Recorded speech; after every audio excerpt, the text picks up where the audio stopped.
법안 관련해서 이렇게 간담회를 정치인이 갖는 게 흔치는 않은 일로 알고 있습니다. 그러나 우리 정치가 언제까지 계속 이렇게 여야 간에 편나눠서 서로 조롱하고 비하하고 그러기만 해야 하나 싶기는 합니다.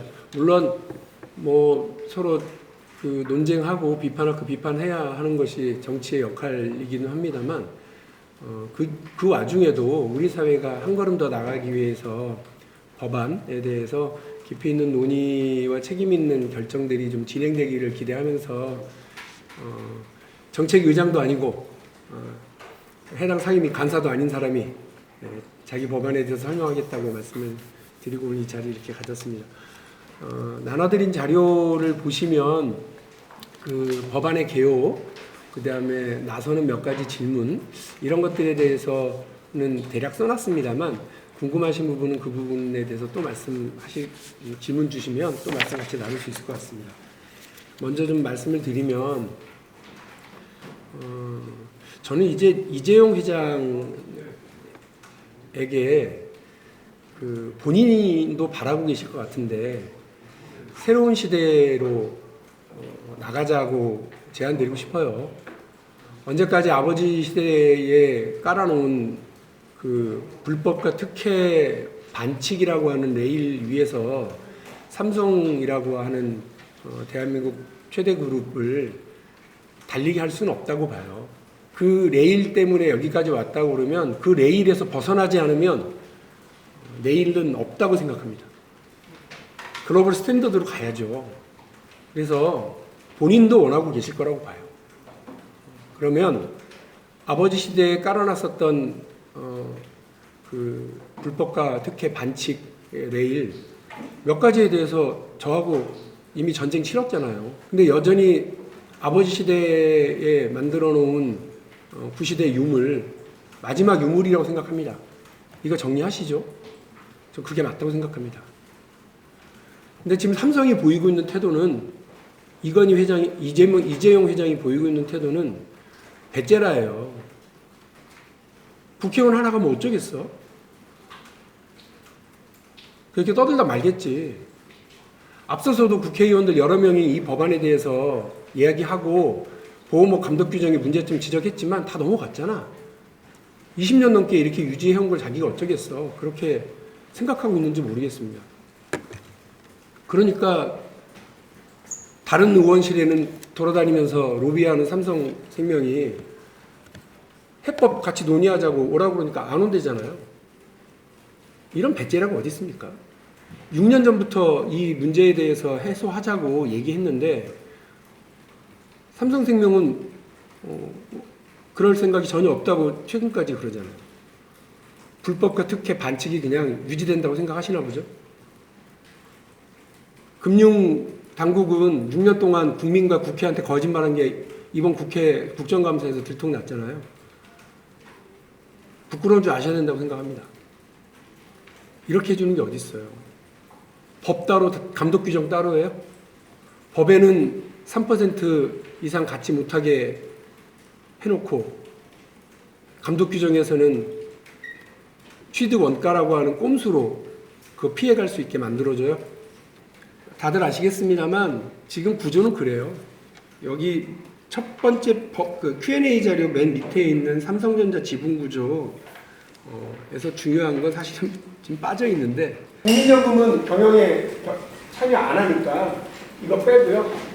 삼성생명이 뭐 지금 지분 구조 바뀌었습니다. 제가 옛날 구조로 얘기 드릴게요. 한 뭐 8점 몇 프로 있을 거예요. 삼성물산이 5% 뭐 지분 구조 조금씩 바뀌니까 5% 정도 있을 거고 총수일가가 한 5% 좀 안 되게 가지고 있어요.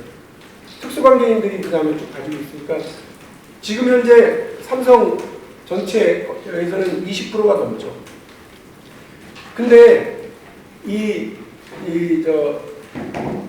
삼성물산 세 번째인 삼성물산을 그 감옥까지 갔다 오면서 가져야 됐었던 이유는 여기에 있죠. 왜냐하면 삼성그룹 전체가 400조 정도가 되는데 그 중에 한 300조 정도의 가치를 삼성전자가 차지하니까 삼성전자를 차지하려면 삼성생명은 뭐 이미 지분구조 자료 나눠드린 것처럼 보셔서 알겠습니다만 압도적이에요.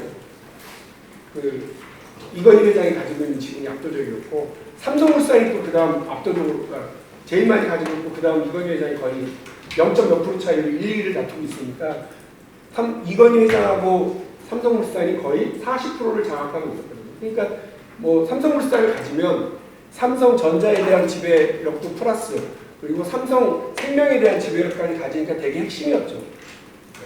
그래서 이제는 이제 요 부분이 남는 건데 삼성생명은 그러면 어떻게 지배하고 있냐? 근데 여기를 보면 삼성생명이 삼성전자 이 8%를 차지하는 보험업법 위반, 106조 위반 이 사항을 8%까지 가지고 있는데 이 돈이 누구 돈이냐?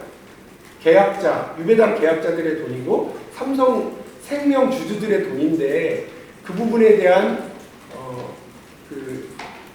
배당 이익도 실현시켜주지 않고 보험업법도 위반하면서 이 8%를 유지하고 있는 것에 대한 문제 제기를 이 법안을 통해서 제가 드리는 거고요.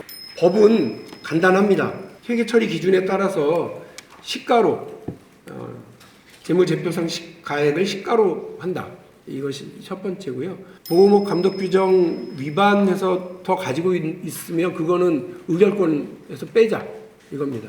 그러니까 법이 완수되는 날까지 초과 지분에 대한 의결권을 빼자 이겁니다. 그러면 사실상 지배력을 유지하기 위해서 이런 불법과 반칙 행위를 유지할 실효성은 없어질 거라고 생각하기 때문에 그렇습니다.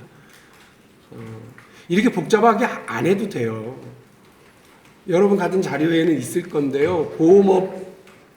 보험업 감독 규정을 바꾸면 돼요. 보험업 감독 규정은 대통령이 바꾸지 않아도 되고 국회가 나서지 않아도 돼요. 금융위원장이 하시면 돼요. 금융위원장이 만든 거니까. 보험업 감독 규정을 취득 원가로 하겠다고 하는 그런 반칙 조항을 바꾸시면 되는데 굳이 국회가 하라고 계속 6년 동안 똑같은 이야기를 하시니까 국회가 이번에 법안을 이렇게 해서 불법과 반칙 특혜를 바로 잡으려고 하는 겁니다. 저는 다시 한번 말씀드립니다. 이 법안 통과시켜서 첫 번째 이재용 부회장에게는 새로운 미래를 열어갈 수 있도록 기회를 드리고 싶습니다. 본인에게는 합법 경영을, 삼성에게는 투명한 기업 운영을, 그리고 700만 개미들에게는 돈 벌 수 있는 기회를 여는 그런 3자 이익의 법안이기 때문에 꼭 이번에 통과될 수 있기를 기대하겠습니다. 우리 언론인 여러분도 관심 많이 가져주시고 또 비판 기사든 편들어주는 기사든 많이 쓰셔서 국민들에게 이 상황 잘 전달해 주시면 고맙겠습니다.